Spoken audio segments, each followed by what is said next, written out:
it's 2023, everyone. Happy New Year to you, wherever you may be watching. Brand new year, the first show in the year 2023. This is Sunday Politics, everyone. I'm Sean Kimale. Welcome on board. Well, it's a big election year, which has a lot of potentials of determining the fortune of this great country. It's Sunday Politics, the very first show of the year 2023. And we're welcoming you, everyone, to a year that promises to bring with it so many surprises. Well, tonight our focus is to set an agenda for Nigerians, the largest country on the African continent. Where Nigeria goes, the rest of Africa follows. So the giant of Africa cannot afford to get it wrong. And so this election year is an opportunity for Nigerians to take the bull by the horn and take their destinies in their own hands and take action. And so we shall be discussing the qualities Nigerians must look at in electing who becomes the next president. I have joining me tonight two elder statesmen that will be helping us to set the tone to the conversation that Nigerians should be having in the year 2023. We've been talking about year 2023 for the last 4 years, hoping that something dramatic will happen as far as our elections is concerned. So the year has come, and in the next 54 days, we are counting down to the election for you to get your PVC and have your voice and your vote count. It's 54 days, and we're still counting. The countdown continues towards the election of February 25, 2023. Tonight, I have two elder statesmen. One from Lagos is a former Foreign Affairs Minister, Professor Bolaji Akinyemi. Thank you so much, Prof, for joining us, and Happy New Year. Here in our Abuja studio is Dr. Usman Bugaje, a political activist and a historian. Thank you so much, Dr. Bugaje. It's good to see you. Happy New Year to you. My pleasure. Thank you so much indeed, gentlemen, for coming tonight.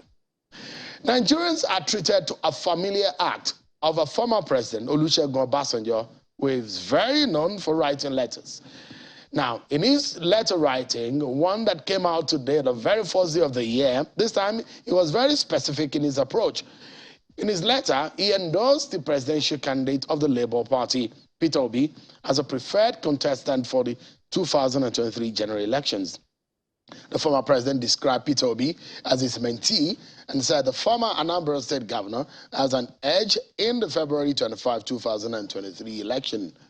The former head of state said that none of the contestants is a saint, but when one compares these characters' antecedents, the understanding, knowledge, discipline, and vitality that they can bring to bear, and the great effort required to stay focused on the job, particularly looking at where the country is today, and with the experience on the job that I personally had, Peter Obi as a mentee has an edge. We'll be showing you some other parts of what former President Oluseguns said in his letter. Now, let's get started. Our conversation is to set the tone for the political conversation and the manner in which Nigerians need to conduct themselves as we enter into the very big election year. And my two guests tonight on the program will be doing justice for us on that matter. Let's begin. Dr. Bugaje, I think it's first for me to begin with you right here. How big is this election year for Nigeria? How decisive is this year for the future of Africa's giant? It is definitely critical because the country in the last 25 years of democracy has actually been going down. It has not been developing. You just look at the statistics, look at the poverty indices. From 1999 to date, poverty has almost tripled.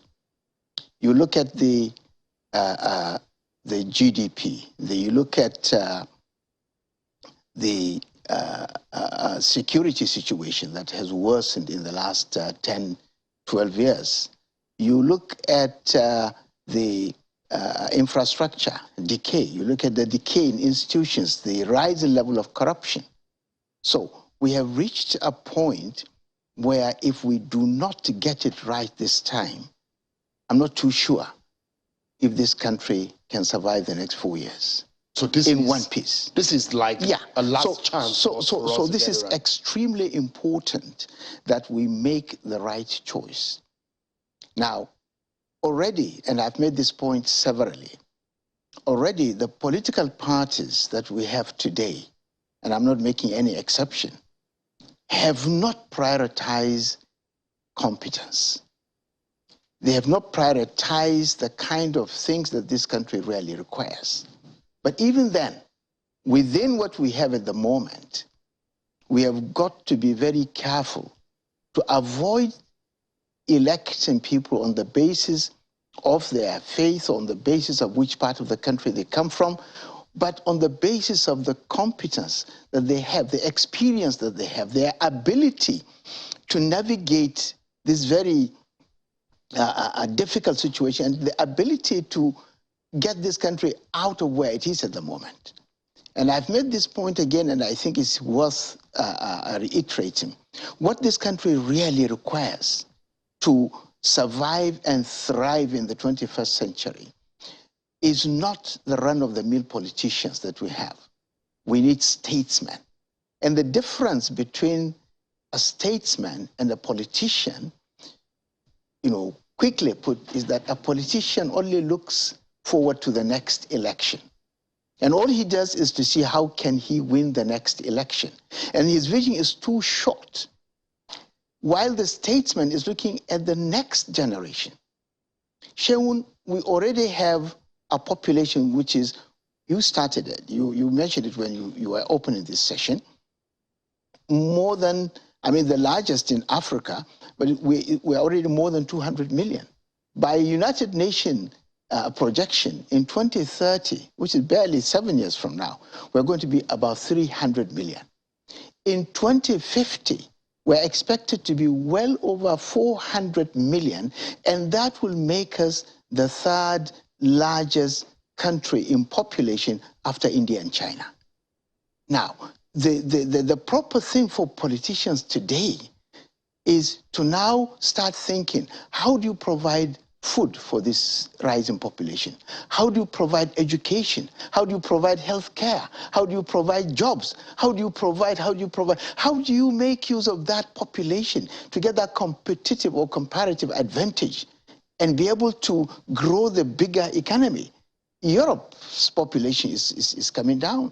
Their economy is burdened by the large number of aged people who are collecting pensions. So, we have an advantage. Nearly 60–65% of our population are young people in their 30s. The maximum is about 30–35 years down. So the point is, we need people who can think about the future, who appreciate the future, and who have the capacity to understand the new economy. Because it's no longer the economy that we know in the 20th century. We need to start looking at green economy. You have to start looking at the digital economy. That's where the money is. That's where the jobs are. That is where you're going to really get that competitive advantage. So these are the kind of people of vision, people of competence, and people who will bring in competent people to man the different posts, in the polity. Yeah, just for a moment, you have meandered through different fields in your academic life, from pharmacy to history and all of that.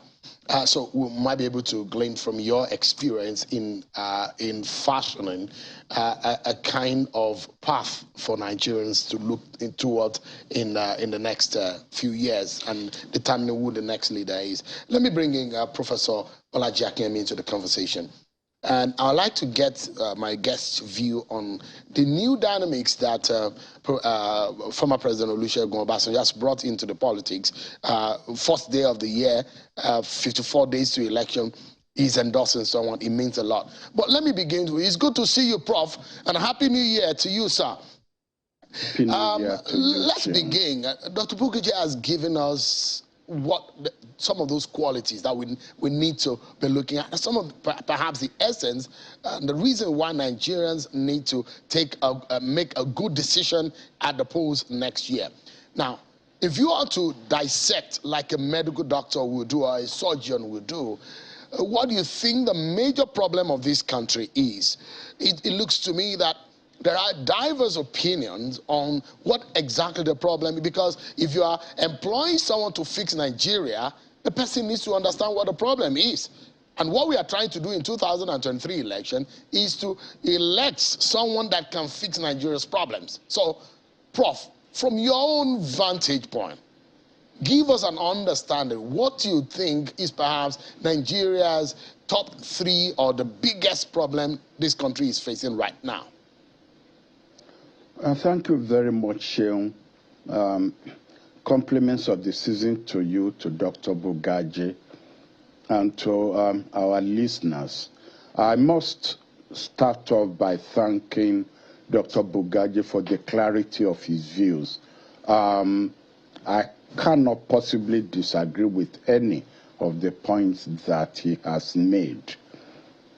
The first and most important need is that of leadership. You do need, not only at the very top, at federal level, at state levels, at local government levels, you need strong, committed men with vision as to where Nigeria should be and where Nigeria should be going, and how to make up for the deficits of the past. So leadership is the first one.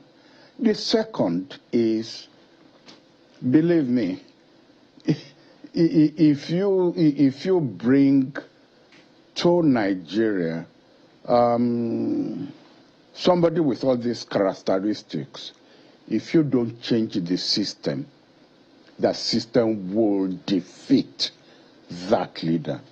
There was a time in this country when a leader, by snapping his fingers, could change the system.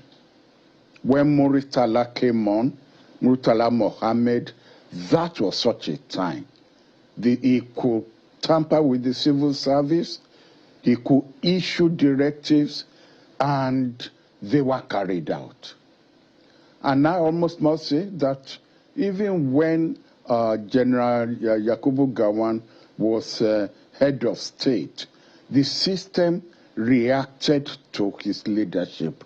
But I'm afraid we've got to a position in this country now where the system of indolence, of corruption, of lack of integrity, even lack of ability had become so entrenched, that it's going to be a battle between the president or the governor and the National Assembly on one hand, president and the civil service. I don't know if you've heard the expression, but it was a precedent. People like me at my age are trained to be circumspect about the gravity of what they say. But it was a former president of this country who told me he was sitting on top not of a civil service, but of an evil service. Simply because of the way they manipulate his decisions, the way they manipulate information made available to him, and what the directives that he gives and what gets carried out within the civil service. He couldn't believe it when he got a feedback. And how many people will he sack? Again, you see, we've evolved a system which at one time served us very well, which was that the integrity of civil servants, public servants, were sustained because they were protected. But it had not got to the stage where the lack of discipline within the system is what is now protected. And I cannot for my life see a president sitting on top there succeeding if we don't do something about the system that is, presiding over. As I've said, Dr. Bugaji has identified all the things that we need to do, whether it's in the infrastructure, whether it is in education, whether it's the food supply system, because in a way, a hungry nation is an angry nation. So he has identified for you and for all the viewers all the things that we need to do. But what is lacking, not from his analysis, no, but what's lacking in the country is how do we get the kind of leadership that we need, that will not be a product of the system, but that will have that capacity and that capability to face down the system, face down the National Assembly. The National Assembly will keep threatening you with the president, with being impeached if he really tries to shake up the National Assembly itself. That is the problem we are faced with. Hopefully, the fact that the first day of the year, this year, is a holy day for most of us, maybe will be a good inclination that maybe we will get it right. But, the moment we talk about hope, hope is based on lamentation. It's because we are faced with the abomination that you cannot imagine, that we then say, all right, now we will base it on hope. It's simply throwing up our hands, and saying, well, we hope. We hope for what? For divine intervention, when we ourselves are busy plotting how to defeat that divine intervention. That's what I have to say. All right. Yeah, thank you so much for that intervention, Prof. I'll come back to you in a moment. Let me ask Dr. Bugaji. And that one thing that Professor Akinyemi said, which is very critical, is that there is an illusion that as soon as we elect one person to lead this country, he has a magic wand to fix the country, not knowing that what makes the government work is the civil service. And there was a report on the civil service reforms, which is still gathering dust somewhere, has not been implemented. And for those who think that there needs to be some very drastic decision to be made by whoever becomes the next president of Nigeria, such as restructuring this country, such as making the local government work, such as making the civil service work, there is just too much to fix in this country. Where do you think the next president will start from? Well, like I said, it's a gigantic work that requires a lot of brain and a lot of resolve, because there has to be that political will to first bring about these changes. I recall in 1999, I had the opportunity to work as the political advisor, or special advisor political, as the term was then. And one of the first things we recommended, and we did under President Obasanjo, was to reorient the civil service. Because the civil service is the, if you like, the implementing arm. The engine. Exactly, of whatever government is going to do. Does, yeah. You have an educational policy that you want to bring in, it goes to the Federal Ministry of Education. That's where, and with all the other MDAs that are under that ministry. So you have to make sure that the civil service functions. building and strengthening institutions is very important. But let's not also forget, we need a strong civil society, because the civil society organizations are the eyes and the ears of the public. And these are usually people who have got the knowledge to understand what is going on and to alert the public when things are going very wrong.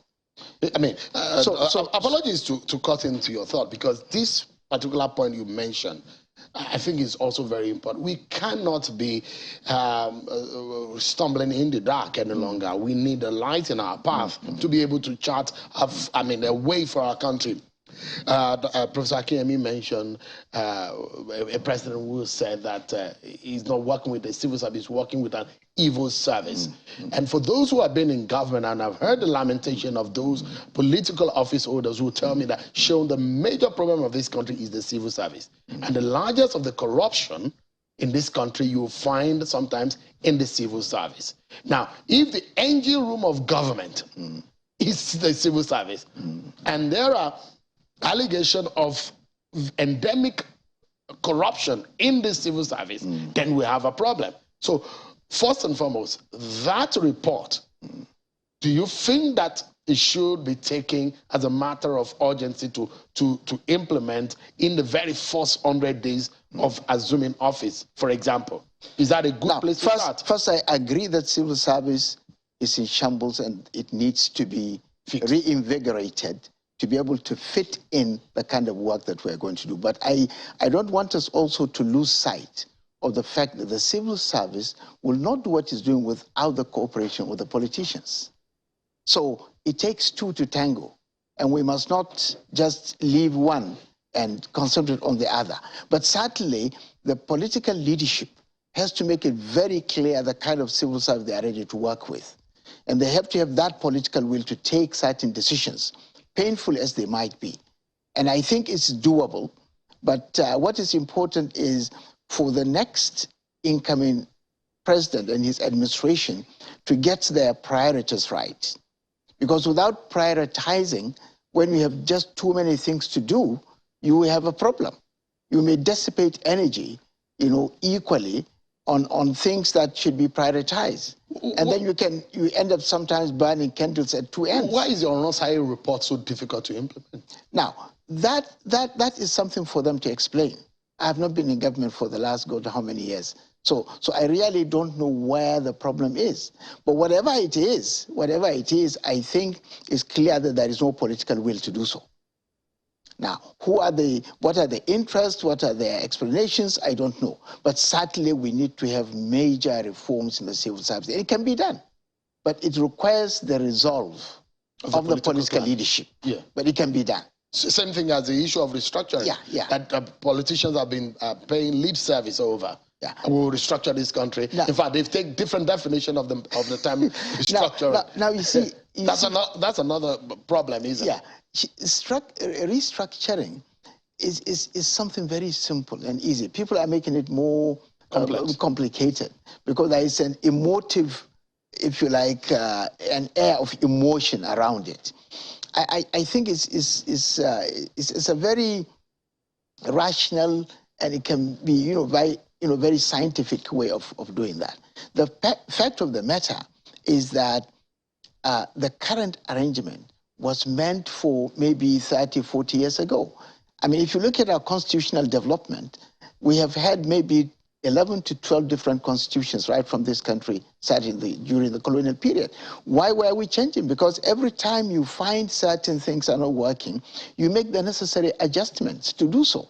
So I see restructuring as a continuous business of government. It's not something that is peculiar to this. And it's always important to say, okay, what exactly is the problem for which restructuring is the solution? Because otherwise you have this emotion coming, people want this, people want that. I mean, this shouldn't be difficult when we have the experts, and we have a lot of them. It's just that they are not usually allowed to come, or when they make recommendations, these recommendations are put aside, they are not implemented. So I think two things. One, there has to be prioritization. Otherwise, you will have like 10, 20 things. You can't take them all together, right? And then we have to then have, in everything that we want to do, we have to bring competence to bear. With these two things, I think we will tackle whatever problem that we have. Okay. Before we take our break, let me take about 2 or so minutes with Prof. And then don't forget also that what President Obasanjo said today, we'll be looking into it, because he has given his own personal opinion on who he thinks should be Nigeria's next president. But Prof, from your own view, tonight, Nigerians will be voting in 2023. And if you look at the population of those that will be voting, the young people have a very huge number in terms of the registration. But is there any reason, is there any importance for the Nigerian youths to go out? I mean, if you're speaking to them directly and they're watching tonight, why should they go out and vote in 2023? Well, because every vote is going to count. Promises have been made from the very top, and that is very, very essential, that the incumbent president is told the whole world is committed to leaving Nigeria with a credible election, transparent, and what have you. And if he keeps to that promise, then every PVC and every vote that is cast is going to count. And so not only just the young, you know, people seem to make this decision as if we that are old are so committed to the wretchedness that is going on. Believe me, even we, the old people, are heartbroken because we have lived through a period or through periods in this country when things went the way they were supposed to go. I lived during the period of Sardauna, Awolowo, Azikwe. I lived during the period of General Yakubu Gowon. I lived through the period of General Murtala Mohammed, you know. So we lived through periods when things were better. So don't write off all the old people as if we are products of the wretchedness of the system that we have. We've never had it so bad as it is now. So every vote is going to count, whether the young or the old.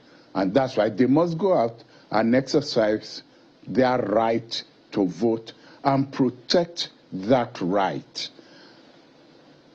At the end of the day, it's then going to be up to INEC, because I served on the Uwais Electoral Reform Committee.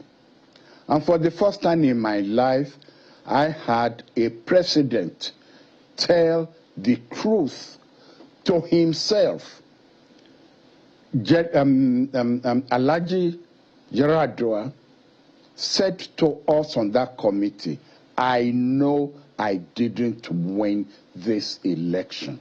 I know this election was not free and fair. Therefore, examine the system and present to me a report that will reform the electoral system so that from there on we could have credible elections. He said so. I was there. And we under the guardianship and leadership of Chief Justice Uwais, we presented a report that did exactly that. And it is a tragedy for this country that President Yaradua fell ill. And from then on, the government went downstairs. That report was never implemented, And I think it's because if that report had been implemented, believe me, we wouldn't be talking like this about this country, because that is the foundation. The electoral system is the foundation of really what we have in this country, the tragedy that we have in this country. So let's go back to basics. Number two, I know you said only a few minutes.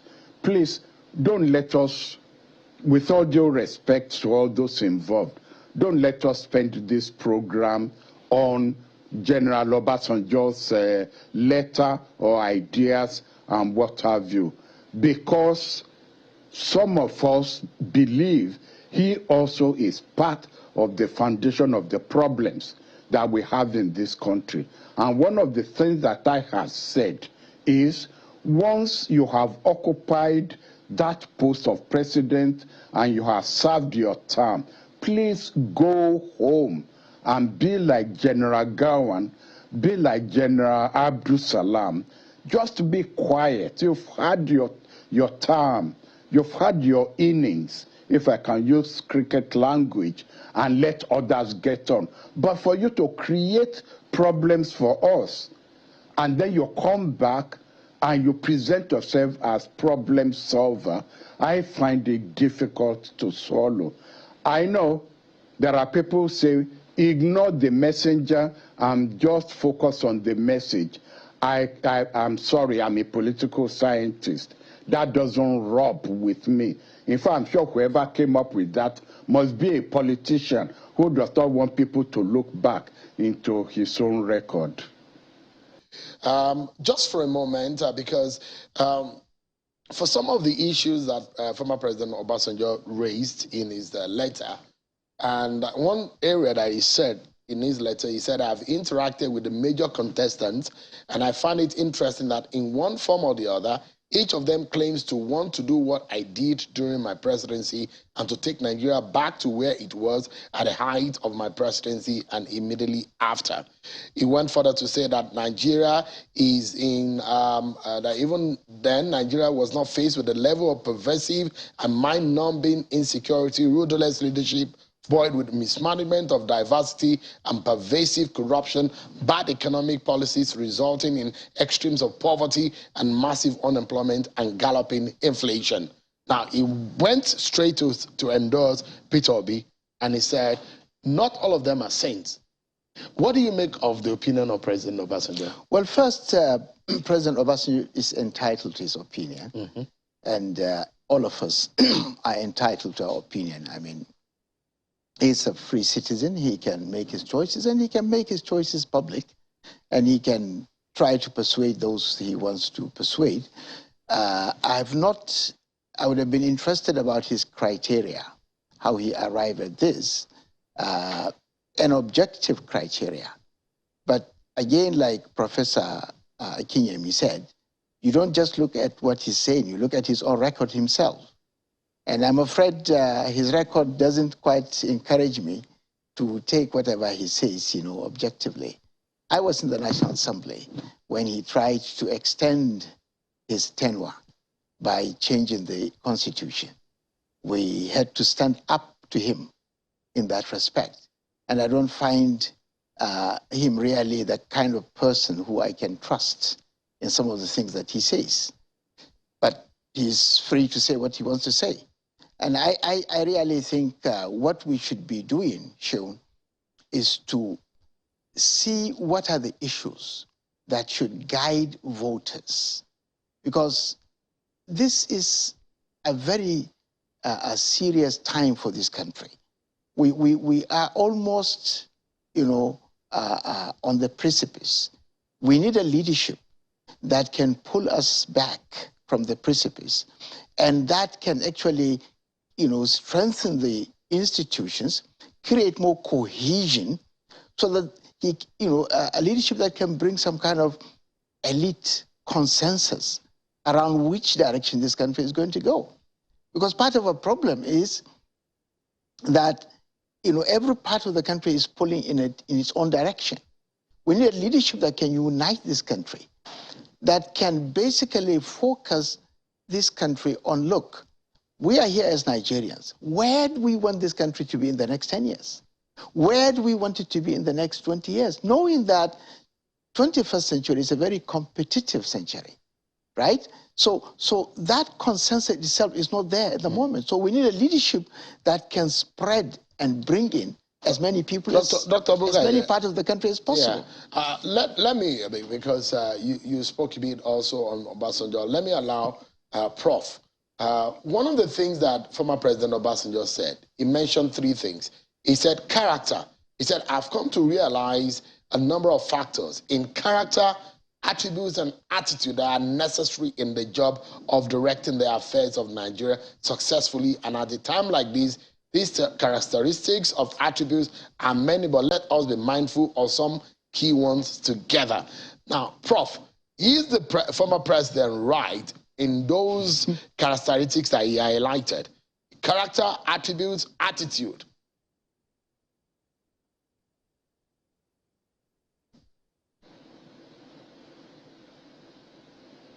I can't hear you. I'm not sure, sorry. Prof is able to. Okay, let me go again. I guess, can you hear me now, Prof? Yes, yes.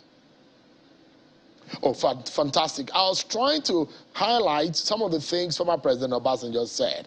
He said there are, and I want to read a portion of it. He said, I've come to realize a number of factors in character, attributes, and attitude that are necessary in the job of directing the affairs of Nigeria successfully. And at a time like this, these characteristics or attributes are many, but let us be mindful of some key ones together. So he was advising on the attribute, which brought him to the point of realizing that Peter Obi is the best candidate for the job. So some of those things that President Obasanjo highlighted, are those the kind of characteristics that Nigerians should be looking at? Look, Sheung, I think that I would rather take off from something that Dr. Bugaji said, rather than something that is in the letter of General Obasanjo. Dr. Bugaji talked about elite consensus as being the primer to resolving our problems in this country. Unfortunately, partisan politics is not designed to bring up elite consensus. Excuse me. I wish we had, I could go back to the speech of Murtala Mohammed to the Chief F.R.A. Williams Constitutional Drafting Committee, where he said, try the presidential system, try the parliamentary system, and be prepared to think outside the box. That wasn't the words he used. He said, and any other system. But we became so focused on this partisan electoral system. And now we say, ask yourself, of the growing economic systems in the world, because that is really where my main interest is, this drive for a new world order. Of the growing systems, economic systems, how many of them are practicing this competitive partisan politics, which emphasizes divisions amongst us, divisions which are at times artificial? Because when you then go to look at their manifesto, all the manifestos look like they are written by one man. Everybody knows we need infrastructural development. Everybody knows we need educational development. Everybody knows we need to tackle corruption. And I suppose that's where this idea of character, comes in. But I will still continue to emphasize that the system that we have now is so capable of defeating even a man of character. Because how come presidents will set up committees and commissions? You've mentioned the Oluseguns report. I've mentioned the Justice Owe's electoral reform report. I also served on the report that looked at the instability and insecurity in the Northeast. And the only one of our recommendations which was taken up was the setting up of a Northeast Development Commission. But even then, they twisted that recommendation around, because what we recommended, by that time, the Nigerian economy was in tatters. And this, we're talking about 2013. All right. Factories, industries, and all. And so we were calling for a Marshall Plan for the whole of Nigeria. And you can then focus on areas that are peculiar to each zone. That they dumped and only took the Northeast, Development Commission. So, to me, getting an elite consensus, believe me, will be a major step forward. Because the farmer in any part of the country doesn't care about these political things you're talking about. Parents who want their children in school, they don't care about this, whether it's the broom or the umbrella or whatever it is you're talking about. Whereas if we all agree on this, on these items of development, and we sell that to our people, believe me, Nigeria will be able to come to terms with its vision in this country, in this world. All right, thanks so much, Prof. Then, Doc, I'll give you the opportunity of the final word, just in 30 seconds. Nigerians, it's the first day, 54 days to the election. What should they be doing now to get it right? Just in 30 seconds. I think there are two things very important. One, they have to look carefully at the candidates. Listen, let them be convinced that the people that they are going to vote for do really understand the complexity of the problem, and they have a team around them. They have to look at the people around them. Because this is not a work that one individual can do. And so you have to look, who are the people around this particular person? So this is very important. Secondly, and I think this is also important, they have got to look at they have to look beyond political parties. They have to look beyond religion. They have to look beyond ethnicity. Because if they are stuck with that, then they will end up exactly where we are at the moment. So these are the two things that I would... I must sincerely thank you. What a way and a day to begin the year and the program in a very critical election year for Nigeria. Thank you so much for the insight you've given tonight, Dr. Usman Bugaje. It's good to see you again. Happy New Year to you again. Professor Bolaji Akinyemi, our former External Affairs Minister, thank you so much, Prof, for coming tonight and for sharing your views and those insights with us. Thank you so much, and Happy New Year to you again. But that's our show for today. We've just begun. Stay with us on Channels Television, the station that will bring you all the coverage that you need to know for this election. I'm sure, Kimale. I'll see you tomorrow at 7 p.m. God bless Nigeria.